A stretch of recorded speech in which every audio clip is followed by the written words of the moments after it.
नमस्कार। सबसे पहले तो मैं श्री हेम सिंह भडाना जी, पूर्व पूर्व मंत्री राजस्थान सरकार के निधन के समाचार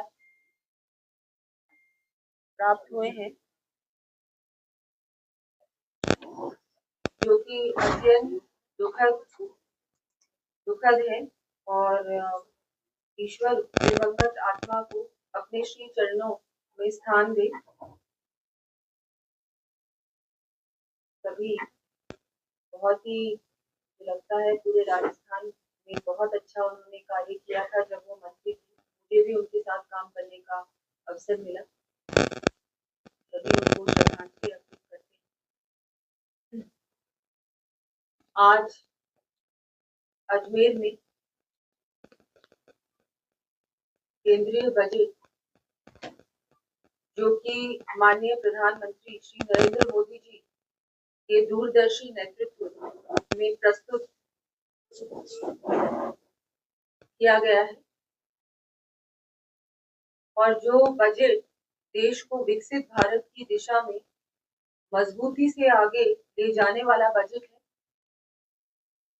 पहली बार कर्तव्य भवन में निर्मित माननीय केंद्रीय वित्त मंत्री श्रीमती निर्मला सीतारमण जी द्वारा प्रस्तुत ये बजट 3 कर्तव्यों पर आधारित है, जिसमें आर्थिक स्थिरता, समावेशी विकास, भविष्य की आवश्यकताओं की पूर्ति के साथ सबका विकास को बल देता है। इस बजट को देखकर निश्चित तौर पर ये कहा जा सकता है कि ज्ञान यानी गरीब, युवा, अन्नदाता, नारी शक्ति को आत्मनिर्भर बनाने के लिए माननीय प्रधानमंत्री श्री नरेंद्र मोदी जी की सरकार पूर्ण रूप से समर्पित है। बजट के आधार 3 कर्तव्य। कर्तव्य 1, तेज और सतत आर्थिक वृद्धि। इस बजट की सबसे बड़ी विशेषता इंफ्रास्ट्रक्चर पर भारी निवेश है, जिसके तहत प्रोडक्शन और मैन्युफैक्चरिंग सेक्टर को बढ़ावा देना है। इसके अंतर्गत India semiconductor mission 2.0, rare earth corridor, chemical park, capital goods production को बढ़ावा दिया गया है।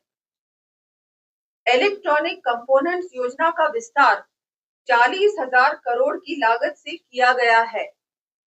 10,000 करोड़ से बायो फार्मर शक्ति योजना बनाई गई है। चैंपियन एमएसएमई को बनाने की एक नई पहल से मध्यम एवं लघु उद्योग को बढ़ावा मिलेगा, जिससे रोजगार के नए अवसर प्राप्त होंगे। इसी सेक्टर के ग्रीन ग्रोथ के लिए 10,000 करोड़ का एसएमई ग्रोथ फंड का प्रावधान भी किया गया है।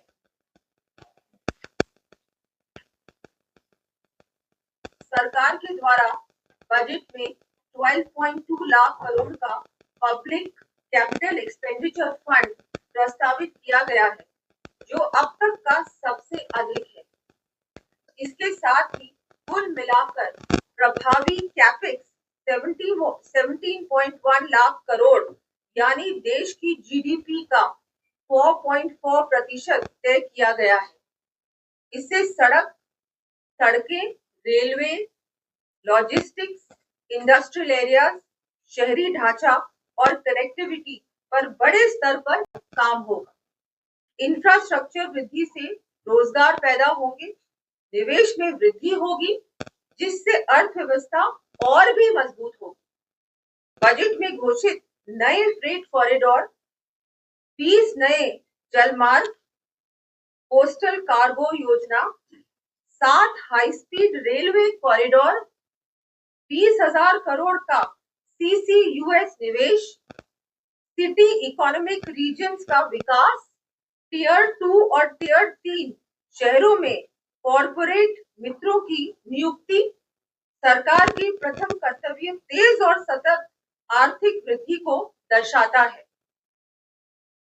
इस बार जैसा कि हम सब जानते हैं, हर प्रकार से विशेषकर इंफ्रास्ट्रक्चर पर बहुत जोर दिया गया है, जो बहुत महत्वपूर्ण है।